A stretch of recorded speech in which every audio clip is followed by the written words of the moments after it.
peace and harmony of a robotoid, android, cyber, post-human, who's not even thinking like a human being, like so many great shows like Doctor Who and Blake Seven and we know this, we've seen it, it's been portrayed in umpteen movies, The Matrix and what have you.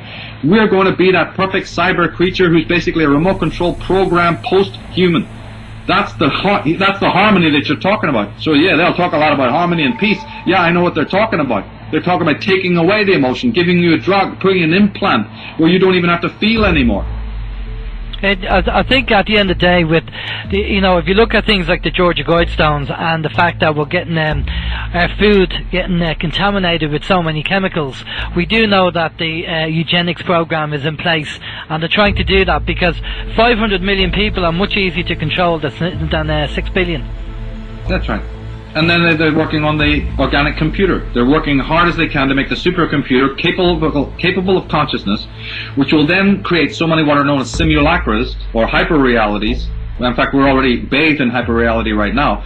But when the supercomputer that has consciousness comes about, and they're only a hair's breadth away from creating it, that computer will create so many virtual realities in local vernacular.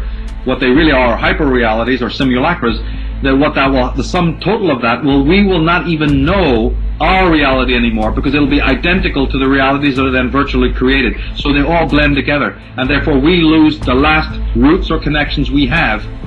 In other words, let me make a more simple metaphor. If they can go out and clone a redwood, you're going to take a newborn infant and say, which one's the cloned tree? Which one has its roots in ancient seeds going back millennia, and which one did we make yesterday? And you can't tell the difference? That's what I mean. When this computer creates these hyper-realities, which then are put into bricks and mortar versions in the world, a person will not even know what the real reality was. Reality itself is going to go extinct. The kind of consciousness that registered reality, meaning human consciousness, well, the post-human 2.0 human will be extinct. He's already going extinct. So that's why and by the way, this still comes under the heading of your question of 2012, because I am not in any way similar to the other people speaking on 2012.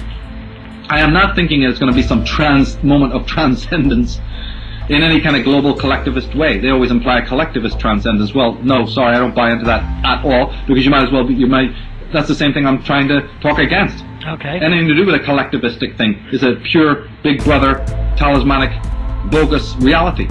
I don't rule out individual awakening. That is happening, but it's happening on a very still and silent, individual, private level. The 2012 marks the death of human 1.0, creation of transhuman, post-human individual with no emotion, hating himself, hating the feelings he has within his own being, wanting to get rid of them at any cost, either pharmaceutically or again running into other escapism that can possibly be provided for him, the acceptance of any virtual reality. I don't like my emotions. I don't like who I am as an emotional being. I can't deal with it. I don't want to do the hard psychological work to get out of it. Give me some panacea. Well, they're working overtime. Go to my forum. You said earlier in the program, or you said that one of the people who typed in there said that, Michael, a lot of your theories have been corroborated. Well, damn right they have. Yeah. I keep a track of it on my own forum, not for some vanity purpose. I'm just doing it as a scholar, saying, hey, this theory we talked about earlier, hey, here's some confirming proof over it, where it's King Tut's DNA or the solar flares of the sun, or, I try to keep a track on this. And the same thing is happening right now, where the doctors, these scientists, these orgs, all Templar run, by the way, are working overtime to create that super drug, that super implant, all of these methodologies, these hypnotic or pan-hypnotic techniques, so that you don't even have to deal with yourself as an emotional entity. Emotions are gone. Feeling is gone. Conscience is already gone.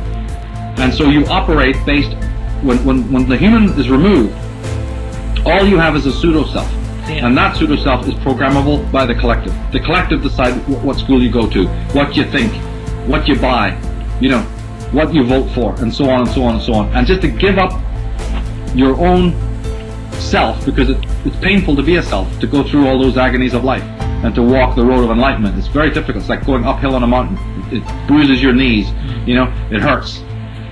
Well, it takes energy to actually make the effort and put the work in. And a lot of energy, and I really do believe that 2012 is the period in which a lot of people are now going to decide once and for all, no, I can't do it.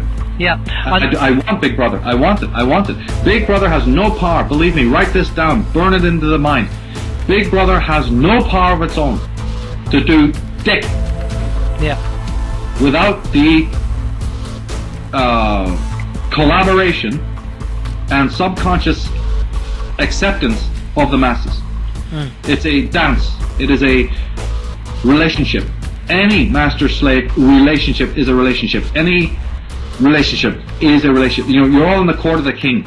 So what one part of the board does, the other part responds. It is absolutely a ballet. It's not them coming and saying, you know, you're going to do as we say.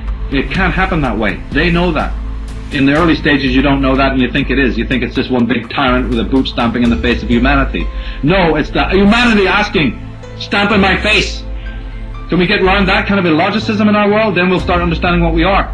We've done it to everybody in our family. We've let our parents do it to us. We've let our teachers do it to us. We've let our gurus and priests do it to us. We do it to ourselves. And until we turn the mirror on and go, my God, look what I allowed to happen to myself. No more.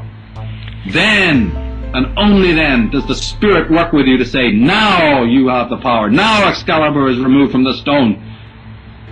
And we need to get that information out. We need to get the people out there to wake them up, which is what we're doing, which is part and parcel of running the show, trying to educate the people. Wait for another misguided person. If you say, if you turn to another misguided person and say, hand me my sword, as loving as and good as that person is, but they themselves are misguided. If you seek guidance from the misguided, you know, and you try to seek for your bullets and your armor and your sword and your sheath and all the rest of it from another person who doesn't know where it's at, how can that work? You can't bring millions of shards together and hope that it's going to be a beautiful statue. It's not going to happen. You may call it oneness, but it's not oneness. It's just a heap of broken shards.